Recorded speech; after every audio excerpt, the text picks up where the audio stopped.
One thing that I always say is time in the market is better than timing the market. We can make as much predictions as we want from what the news puts up there, from what we read and etc. But if you're ready to go, then execute. Welcome to the Wealth Conversation podcast. In this episode, I am joined by Antoinette Oguntonade. Antoinette is an entrepreneur, mother of two wonderful daughters, and an advocate for female empowerment. Today, Antoinette will be sharing with us her experiences as a co-founder of a business with her husband, as well as why she believes that property ownership is one of the levers that we can all use to building financial freedom. Welcome, Antoinette, to the Wealth Conversation podcast. Thank you. Thank you for having me. I'm really excited to be here. Thank you. Yeah, great to have you. I've been following you and your husband for a while now. And the time I got really interested was when my sister was looking to buy a property. She's now completed, but it was an interesting process because I had bought a property with my husband, so I'd done it, with two people where she was doing it on her own. And I kind of discovered some very interesting things about, buying on your own. But we might get into that, or maybe we'll have another podcast about all of that.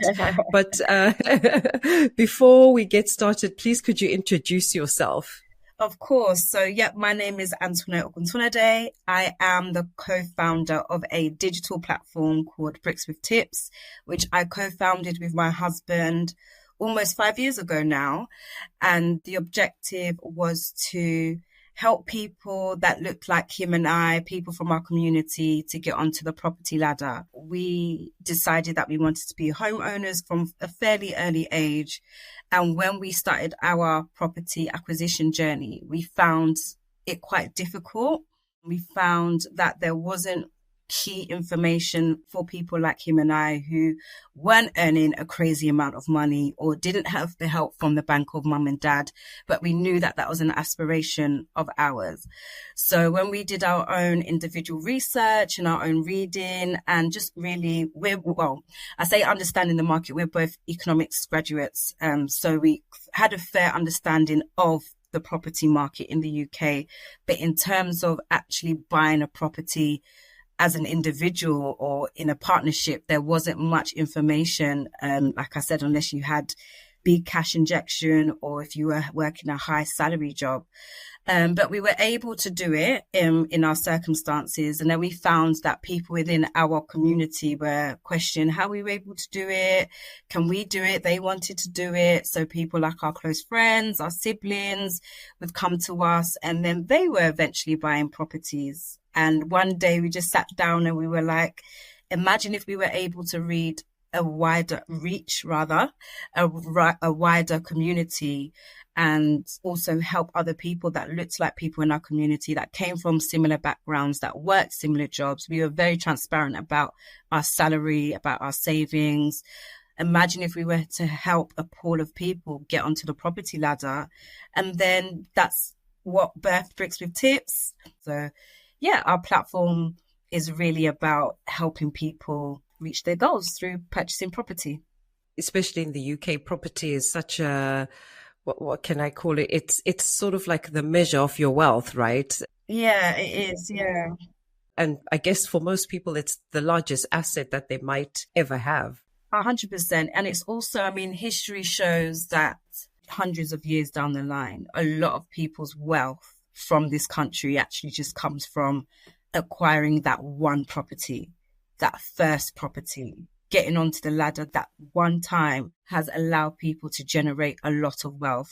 Before we bought a house, I remember my first job outside after I graduated from uni, and one of the girls that I was working with was getting married, and she was like, her grandmother gave her 50,000. She remortgaged her house. And it was like, okay. So those types of things can happen if you own a property. So it's really one of the key wealth generating tools in the UK. And you see it, if any person of wealth will have property in their portfolio. And as well as that, it's one of the few assets which is tangible. And to have ownership of it that you can pass down to your family, or you can even use as a tool to help your children or your grandchildren, it's just something that I really believe is really important, especially with people in our community as well. So that's I'm really passionate about getting that message across, getting the importance of buying across, and just having that ownership within your immediate family. Really, that's really important to me. There's also a certain level of, I guess, security and confidence that having your own place on this earth gives you in a way. I mean, obviously you have to keep up with the repayments depending on how you've acquired the property, etc., which could be a bit stressful. But I think knowing that there's no one who's going to sort of kick you out because they just want you out, right? Exactly. And you can plan as well. I think so. When you're talking about the community and wanting to build the community and get the community to understand more about property ownership, but also trying to get rid of all that noise that's coming through for different generations in the community. In our community, I think there is that need for that confidence that comes from certain things. Sometimes it's owning a property. Sometimes, like you and your husband have done, starting a business and producing something or giving back to people, but also generating income. Yeah, exactly. I think in everything that you do, something that I always say is, what's your why and what's your purpose? And I think everybody's purpose in life, irrespective of what you do in terms of your career, but I think everyone's purpose in life is to give back in some sort of shape or form. I think it's quite dangerous when you think about what's going on within your little bubble, because if everyone thinks that way, then how are we able to pass the baton on? How are we able to pass knowledge on?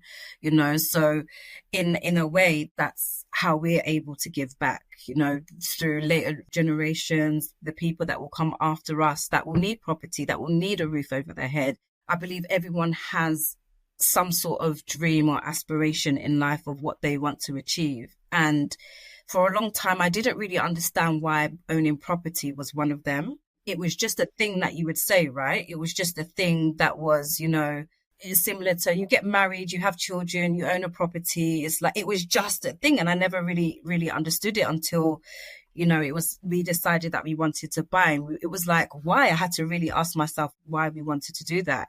And amongst the research, like I said earlier on, it's one of the things that allows you to give back to your family in some shape or form, whether that's security, not having to drag your children from pillar to post. It generates wealth. I had 2 children back to back. And I don't know if anyone is familiar with the maternity support in this country, but it's not that great. I mean, I was fortunate to have a decent payout when I had my children, but having the property actually allowed me to take 2 years off back to back, look after my children and focus on my business. I had that security, so I just feel like having that purpose where we're teaching other people about the importance of property and how it can really impact you and your children and your great-grandchildren. And a lot of people, like I said, history has shown that wealth has been generated from just acquiring that one property, and it's just spiraled into being able to invest in other projects. And it doesn't necessarily have to be property. We decided that was where our passion was. We've got a few properties that we give out to assisted living and things like that.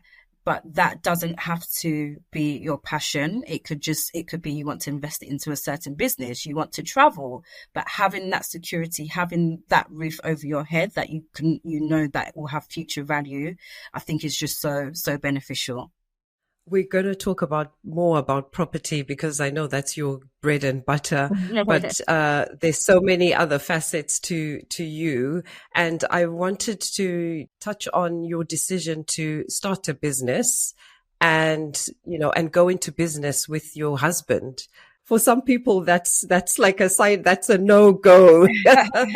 But why I guess it wasn't just your decision. The both of you decided that you'd do this together.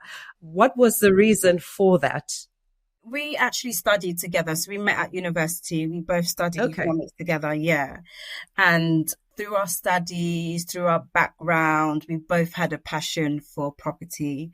He bought his first one. I will admit I was a bit skeptical to buy at first with him. We were just dating and it wasn't like we didn't know where it was going when he bought his first one. But then after we got more serious, I then decided to buy a second property with him. And then we used the equity out of that to buy a third one. And then we got married, and then we eventually bought our family home. And that's when it was like, oh, guys, how have you been able to do it? Like I said, we've got an amazing close knit of people around us that we trust and we love.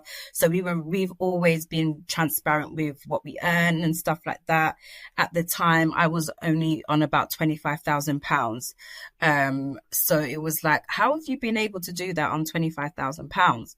Now, obviously, co-buying with my husband obviously helped as well, even though I did lose out on my first time buyer benefits, but I did collaborate with my husband and we did buy our houses and eventually our family house, which is where we decided to start a business. So our business is BrickzwithTipz, is really based on getting the message across about acquisition of property. And we also have partnered with a lot of brands and they really help us support, put programs together. They back our socials and things like that. And then, so that's just one aspect of it. Another one is that we have some Airbnbs and we have a social living business as well, where we rent out our property to social housing. And as of recently, within the last year, we've actually set up a subsidiary of BrickzwithTipz called the Home Buyers Club. We started to grow with BrickzwithTipz. We couldn't reach everyone in our DMs. We couldn't reach people that really were they were in the journey of actually buying a property. They were months away, weeks away, and they wanted help, tips, advice. Am I making the right decision? They needed like an emergency solicitor or a broker. And as we were going through the messages, we would literally get like hundreds of messages a week and we just couldn't keep up. I'm still a full-time accountant as well.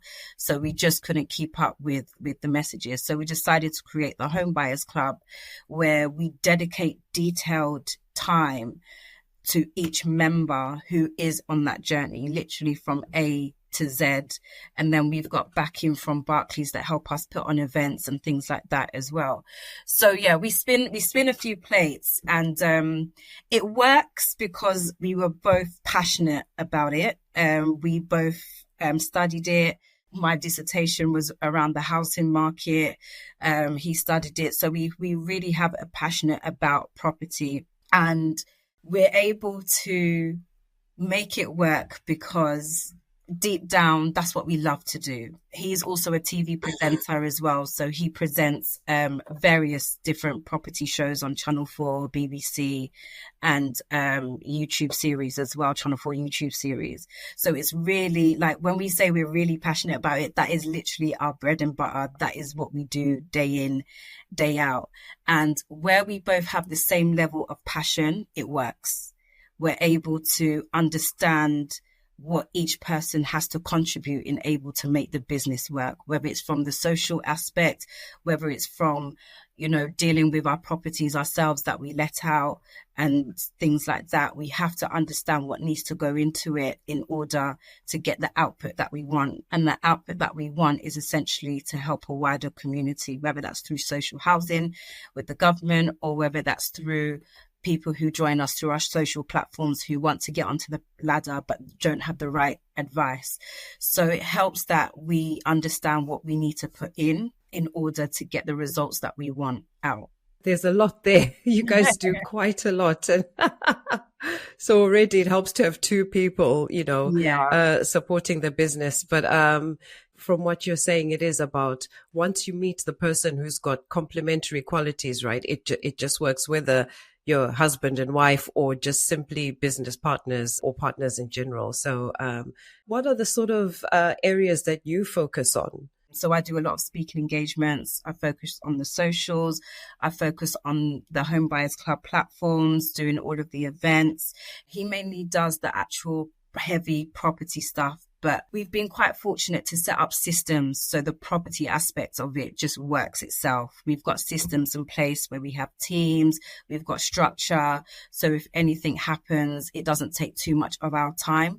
We've really tried to make the actual property-based business quite passive. As you scale, that's the best thing to do. Otherwise, you won't be able to juggle and spin that many plates, and we won't be able to get to our wider audience. So for me, I really focus on really getting to the community. So doing a lot of the events. We've been quite fortunate to have Barclays support us and provide us with space to host events on a quarterly basis, dealing with speaking engagements, and also dealing with the socials as well. How do you manage to maintain your household and look after those two children? Community. And you've probably heard that. That's really important to me. And actually, that's what kind of drove the Home Buyers Club as well. I will go back to answering your question, but with the Home Buyers Club, it was really about building community. Sometimes when you do something alone, it's a struggle, which you mentioned that your sister bought alone, and you may have found it slightly easier purchasing with your husband. Similar situation with me. My sister bought alone and I bought with my husband, and she had to bounce off of us a lot, and it was quite stressful. And she almost got to the point where it was like, oh, do you know what? I don't think I'm going to be able to do this, or I don't think it's worth it. So we created the Home Buyers Club, not only just to support based on our expertise, but to also give a community of people who are also going through a similar situation. Things done in numbers help you achieve your goals a lot more. So going back to your question, I've got a great support network. I've got a great community. All of my siblings, my husband's siblings, we all live about 10, 15 minutes away from each other. Our parents are very supportive. So if we've got any engagements or things going on, they will come and look after the kids. Tayo and I have a shared diary, which he pops anything in the diary. I can be like, no, or yes, or whatever. And just making sure that we're very intentional with our time, very, very intentional with our time. One thing that I always say is actually time and information is more important than money. Once you're intentional with your time and you're acquiring the right information, you'll surprise yourself as to how much you'll be able to do. It's more valuable than gold, than cash. Those are the two key things that, you should always be striving to learn as much as possible. And time is something that you can't get back. So we're very intentional with our time to make sure that we're able to juggle those plates and do what we want to do, essentially. I have to remind myself about that sometimes, because there are days or weeks where I'm just like, I don't have the time, even though I have it, but I'm just too late. I just feel tired, I guess. So maybe that's the period that I need to recharge. But I think it's phenomenal when I see couples, especially young couples with young children, running businesses and creating all these, different streams of income. But, you can't do it alone, right? It takes a village, as they say. And I think, we can learn so much from each other. And I guess that's the wider part of anyone's business. They say you be the CEO of your life, right? And you do need people in your marketing department or whatever, the health and safety with the kids, that sort of thing. Literally. Circling back to multiple streams of income, because you've mentioned you've got your rental properties, you lease properties out to the council, Airbnb, that sort of stuff. What are your views on multiple streams of income? Because to your point of when you had to go on maternity leave back to back, you had something that could help you, pay the bills, etc. But I'd love to know your take on that, seeing as you're actually spinning a lot of plates and you're working full time. With multiple streams of income, I want to be careful in the sense that it's something that I think is just said, right? Have multiple streams of income, but with everything, why? What is it that you want to achieve? So is it the fact that you have a 9-to-5 job that you absolutely love, but you're just scratching the surface with the salary that you get from it, but you know that your passion lies there? Or is it because you feel like you have something else to give outside your 9-to-5 and your passion lies there, but you also know that, it may not last forever, or it may be something that is temporary. I think it's important to understand why you want to have multiple streams of income and essentially sacrifice your time, because that's what you're doing at the end of the day. You literally have your 9 to 5 and then your 5 to 9, right? So it's about giving up that time to do something else. So that's the first thing that I would say, not to be a jack of all trades, but to understand why you are doing those extra hours, putting in that extra work. Is it something that's also going to help you with your 9 to 5? But we also have to be realistic as well. Where inflation has shot through the roof, there's some items that I bought last year that have gone up by £1.50. It blows my mind every single time. And I know that my 9 to 5 salary hasn't gone up as quickly as those items have gone up. So we have to be realistic as well.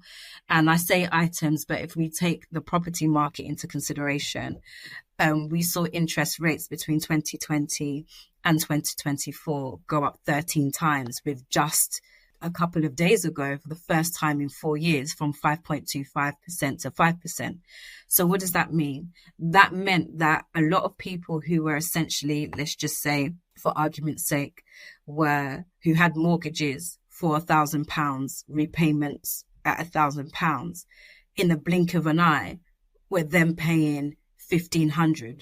Some people £1,800, depending on what your repayment plan was.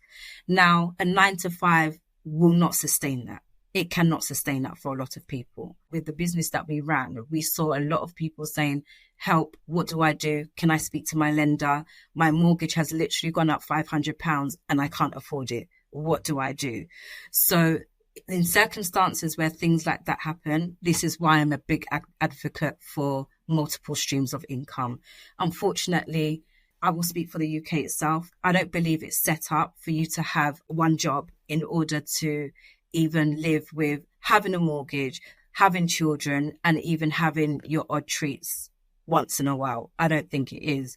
So having multiple streams of income can give you that breathing space. It can give you the ability to do more. It can give you the ability just to be a bit more relaxed. I'm very big on mental health, and I'm also very big on not always putting pressure on men as well, and there being a balance in your household, right? There's a lot of pressure that men carry with having to bring salary home, money home, etc., whatever it is. And I feel like if you've got a certain skill that you're not exercising, that you can use to generate income, go for it, because anything can happen at any time. And you don't want to be carrying that stress of, oh, I can't do this today, or I can't do this then, or I can't pay the mortgage, or I can't even pay the bills. And if you've got a skill, especially with social media now, sometimes you just need a phone and an audience. I love the fact that you highlight that we shouldn't put so much pressure on men. And it's a conversation that I've been having for years with people that, I come across a lot of men who are stressed, frustrated, because they are carrying this burden that society, and interestingly, it goes across the communities, right? It's the man is the breadwinner. That's how we've been socialized across communities, across continents. That's the thing. And there are a lot of men who are really struggling or suffering because of this pressure. And I think that's such a massive conversation that communities need to have. Because as you say, sometimes because of that upbringing, women tend to kind of sit back, but actually we've got so many skills that we're like giving to our employer that we could use to, support the family, help build wealth, and also be the one who picks up the responsibilities if something happens to that man, or maybe he can't for a certain period of time generate income for whatever reason, but it creates that balance, as you've said.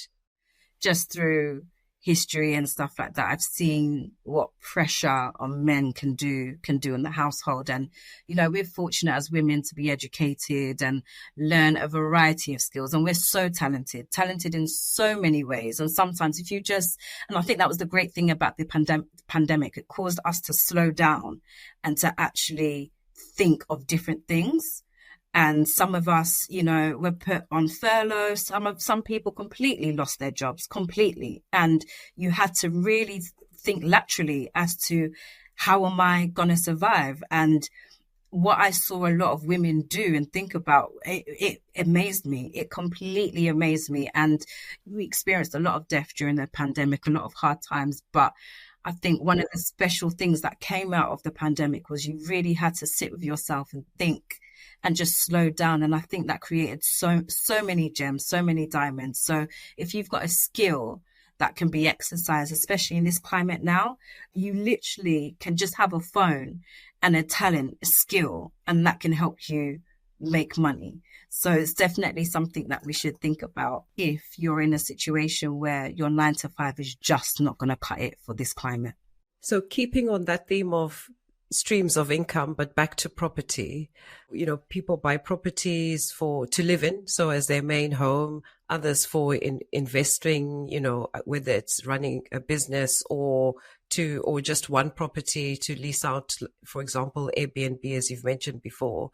But in terms of property ownership in general, what are the common misconceptions people have brought to you about owning property, especially here in the UK? You don't really own your home. It's a waste of money. The interest rates are not worth it. How would I ever raise the deposit? The lending from the bank isn't worth it. It's the bank's property. I could go on. And like I said, that's where the education and the information comes in, right? Yes, you do get lending, but there's good debt and bad debt. This is a good debt.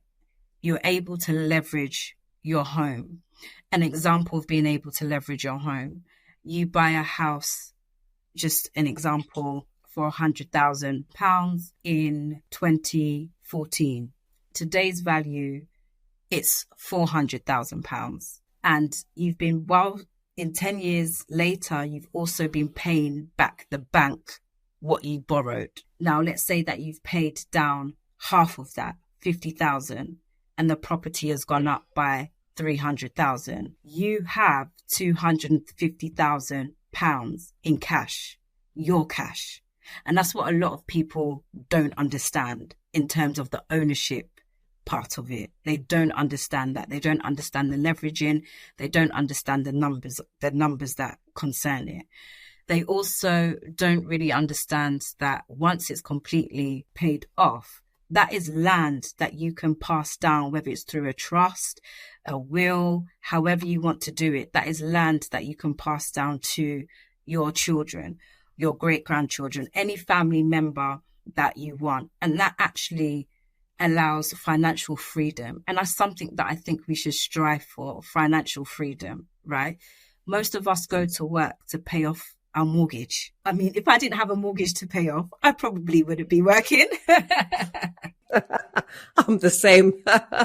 We all go to work to pay off our mortgage. So imagine if you were able to pass down an asset to your child who will never need to pay a mortgage. That will then allow them to do what their heart actually desires. And that is my why. I've got 2 daughters, and God bless my parents. They were brilliant. My dad was fantastic. I lost my dad last year, and he was a property owner, and that was something that he really wanted me to do as well. He was born in Africa, so a lot of the pressure on my siblings and I was to get a good education, get a good job, earn good money, do this, do that. These are your only options. Between my siblings and I, we had 4 options: medicine, a lawyer, engineering, accounting. Those were our only options. And that was done out of fear. That was done out of fear because there was an uncertainty of what he was going to be able to do for us and leave behind for us, right? So I feel like if I'm in a position where I can give my children an asset that they can live in and potentially not have to pay a mortgage in, if my children turn around to me and they say to me, Mum, I want to do this, I'm not going to scaremonger them into doing a high salary job. I want them to do what they're passionate about, what they love, what is going to make them happy every single day. And that may not be a high paying job, but if they haven't got £1,000, £2,000 mortgage to pay for every month, then that will allow them to do that and actually be happy inside, what fulfills them.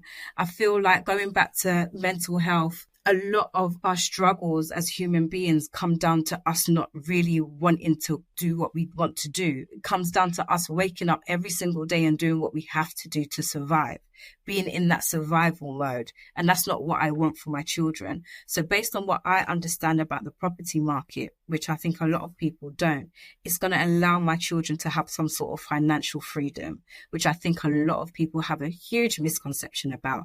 They believe that they're just getting themselves into hundreds of thousands of pounds of debt that they're going to have to repay every single month, and they're not really getting anything from it, because if they were renting, they'll be getting the same thing anyway. But actually, if you look at the last couple of years, people are actually queuing outside properties. They would see a property on offer for rent at £800. By the time they got there, they were then told, okay, this is actually going for 1,800 now, because people were desperate. People needed a roof over their head. People need to rent, and landlords were just abusing that. So I always say ownership, the lack of ownership allows people to control what they will or will not give to you. So position yourself to have that ownership so you can be in control of what you're going to give to yourself. And not saying that it's easy. It's not an easy ride, right? A lot of homeowners have gone through the struggle, which I mentioned about interest rates, you know, especially if you only fixed for 2 years. So within that 4-year period where we saw interest rates go up 12, 13 times, some people really, as I mentioned, their mortgages had doubled. But it just goes, what's important and how people were able to survive that is information. So similar to having misconceptions, once you've got the right information, you're able to combat anything. So a lot of misconceptions, that part of my job is to suppress them and to get the truth out there. You know, I work in my 9 to 5 in the investment world, and there are so many misconceptions about investments as well. But I think just like property, when you invest, the element of time is so important, right? Because over time, like the example you've given about, you know, having that equity in the property that you bought in 2014, it's similar to an investment. It does take time for you to kind of get to the point where you can take your profits, etc. But again, with the right information and the right guidance, right, you can get to that point where suddenly you're now moving at supersonic speed in terms of your wealth creation, because you've now got to that point where you've got that 250,000 that you can essentially take out of the property. Well, it's yours, and reinvest it in wherever. And thank you so much for sharing your why, because I think it's so important for women to have a big why that goes so beyond themselves.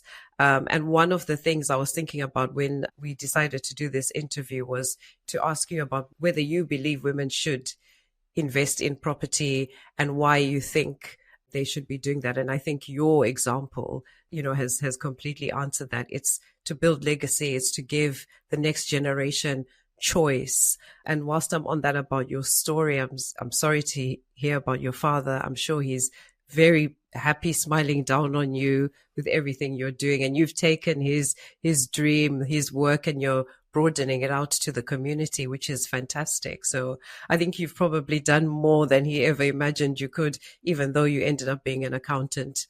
He was an accountant as well. So that's really? Yeah. It was literally like, I came out of uni and I was like, I don't know what I'm going to do. He was like, right, you're going to do accountancy, you're going to do CMA, you're going to do this. And I did it. He was one of my biggest inspirations in life. So I literally followed his path. So yeah, that's how I got here, literally to talk about that. Yeah. Fantastic. Yeah, we love our parents for that guidance. Both my parents were doctors, so I had my parents and everyone else expecting me to be a doctor, which made me so confused. But now I do tell people that I'm a doctor, but I'm a doctor of money. I That's look right. after people's money, and they come and tell me what's wrong with their money, and I try and fix it, give them a prescription that will hopefully fix the problem. That's right. Before we wrap up, what would you say are the most important things that people should know about property ownership? And I guess let's speak to the people who do own properties in the UK right now and going through this interest rate cycle. Yes, we've had a rate cut recently. Are rates going to stay flat? Are they going to come down? We don't know. So what would you say to those people about how to manage their mortgages, but also, their anxiety, if there is any, or the mental well-being around that? I would say always gather as much information as possible. Stay clued up with what is going on in the economy. As you mentioned, we've just had a rate cut. So for people who are in the position or in the period of maybe going through a remortgage, speak to your lender, see what's out there. There's some lenders that would have activated immediately after the announcement. So speak to your lender, also shop around and see what's out there, what's best for you. One thing that I think is easy to forget, that the lenders are actually on our side. They can seem a bit scary because they have given you all this money. They have borrowed you all this money, but they're actually on our side, and they want to help, and they do understand what's going on because it's also business for them as well. So always speak to your lender and speak to a broker as well, who can give you a wider insight of what other lenders are doing outside of your own. Property is a long game. Remember, it's a long game. It's not something that is going to generate cash for you immediately in the sense of buying. There are quick ways to generate cash from property. An example is Airbnbs, doing rent to rent, service accommodation. So there are different pools of people that do property. You have your core investors, people that acquire property, and then you've got the people that have it as that's their like real core business, where they earn and generate a monthly, sometimes weekly rate from it. But if you're doing it in terms of you're buying, you're acquiring, you're investing, you won't always see your return for a good few years. And that's something that you should bear in mind. So even if there is a dip, remember that if you're treating it as a long-term game, the graph has always gone like that. It looks like that. If you look at the property prices over 100-year period, the graph looks like this. It goes up. So remember, it's a long game in order to get your returns out there. Also, I would say be aware of what you can do. Forget about the noise. Be aware of what you can do. We often speak to people who will say, oh, well, I've saved 70,000, but I don't think it's a wise decision to buy a house right now. I'm waiting for this or I'm waiting for that. One thing that I always say is time in the market is better than timing the market. We can make as much predictions as we want from what the news puts out there, from what we read and etc. But if you're ready to go, then execute, because I know quite a few people that at the top of 2020, they were ready to buy. This pandemic came about where it was like, oh, surely there will be a huge dip in the market. But what actually happened was the opposite, because people were forced to work from home. People had to really think about their housing situation. And what was even more interesting in that time was that we couldn't go anywhere. We couldn't step out to even funerals, weddings, nowhere. Going for a walk was a myth at one time. But what was open was you were able to go on viewings, you were able to see property, you were able to buy property. That just shows how the market is so unpredictable, but how it's also very protected in this country as well. So if you're ever in a position where you're on a good salary that can buy your home, you've saved a good deposit, don't hang around and wait to see what's going to happen. Execute, because they kept everything closed apart from the property market in order for people to buy when people thought the reverse was going to happen. because there was going to be a big fall, but people were selling. It was definitely a seller's market, and the demand and supply was just not how people thought it was going to be at that time. The last thing that I would say is, as much as I'm an advocate for women buying and solo purchases, I'm a huge advocate for collaboration, no matter in anything that you do. 6 out of 10 people actually bought together in 2023. So that goes to show how people are really acquiring property, as much as society will say, you can't do it, you can't do it. People between 21 and 30 are no longer able to buy houses. You can't do it. Well, actually, think about who you can do it with.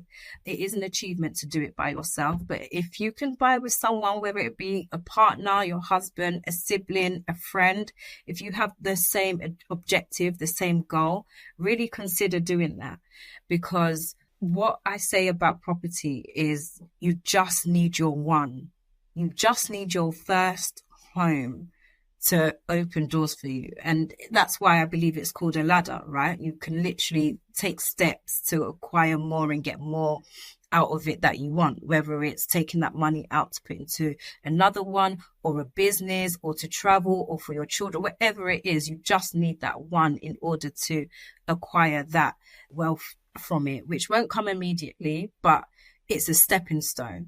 So even if you buy with someone else, there are documents out there that will protect you as well. You can get a declaration of trust that will stipulate what each party is required to do, will do, and is expected to do. You can also put in an exit strategy. So if you're buying with a friend just to get on the ladder, and then let's say a couple of years down the line, one of you gets married, you can state that. You can have a solicitor write that in, that at the time when one party is to get married, we are going to do X. So whether it's split the equity 50-50, or sell, or keep, and rent, you can sell and rent or you could keep that property and have an income generator for as long as you want. Just think about steps of getting on that ladder, which will just give you a boost in income, and then give you a boost in financial freedom, which is what we all want. We want to get up and feel like, oh, we don't have these bills just hanging over us, or, we can't do this for our children, or, we want to also think about other things other than money, and just really experience life. And having these passive things, having these passive projects within property allows you to do that. So definitely think about collaboration. And like I said, if you're scared, there's a declaration of trust. And if you're with a partner, there's a cohabitation agreement as well that you can get drawn up by a solicitor, which often, more than not, will hold up in court as well. That's a lot of information. I'm definitely going to be listening back, taking notes on what you've said. Thank you so much, Antoinette, for all the gems you've given, the advice. And I know that there's so much more within Bricks and Tips, so much more information. The work that you do, the work that Tayo does as well. I have seen him on TV a lot of times, and in the Home Buyers Club, I'm sure people are really benefiting hugely, because just in these few minutes that we've spoken, there's some things that I'm like, I think I should be doing that. Yeah. Before we wrap up, I'd love to know from you, what is the one wealth conversation you would like people in our community to be having? This might be a controversial one, but the one wealth conversation that I would like people in our community to be having is one surrounded by consumerism, and where we should really be putting our money. I think that's really important for people in our community. I think and I'm subject to it as well. I think we can sometimes get in a hype of just buying unnecessary things instead of focusing on where that cash and that income can be going and growing, really understanding how to grow our money. I love that. I've seen a lot of stats over the year about how long a pound or a dollar stays in particular communities. And when it comes to the sort of Afro-Caribbean community, it's hours compared to other communities where it's days, weeks, months, and even years. Yeah, I do think that that's such a good conversation to be having with ourselves, with other people and within the community, just to see how can we keep the pound circulating, first of all, in our bank accounts for a bit longer. And then also circulating within the community to build that generational wealth that we've been talking about. Definitely. How can we even open our own banks, have our own infrastructure, our own institutions? How can we get to that level? And like you said, I think it's about keeping the pound stretched within our own community. Love it, love it, love it. Thank you so much, Antoinette. So how can anyone listening to this podcast get in touch with you or work with you? Yeah, so you can contact us on BrickzwithTipz. That's Bricks with a Z, Tips with a Z, on all platforms. Website is www.brickswithtips.co.uk. And on all platforms we are BrickzwithTipz. So whether that's you want to send us a DM, we will eventually get around to the DMs, but we also have a request box on our website and we will be in touch with you. And also the Home Buyers Club, that's the homebuyersclub.co.uk as well. Thank you for listening to this episode of the Wealth Conversation podcast. I hope you have enjoyed it as much as I have. Antoinette has shared so much important information with us. So don't forget to follow BrickzwithTipz if you want to learn more. In the meantime, please continue to share, like, and subscribe these episodes, and let me know by sending me an email at info@thewealthconversation.com or sending me a DM on social media at The Wealth Conversation if there are any topics or individuals you'd like me to interview in future episodes. Until next time, stay wealthy in mind and spirit.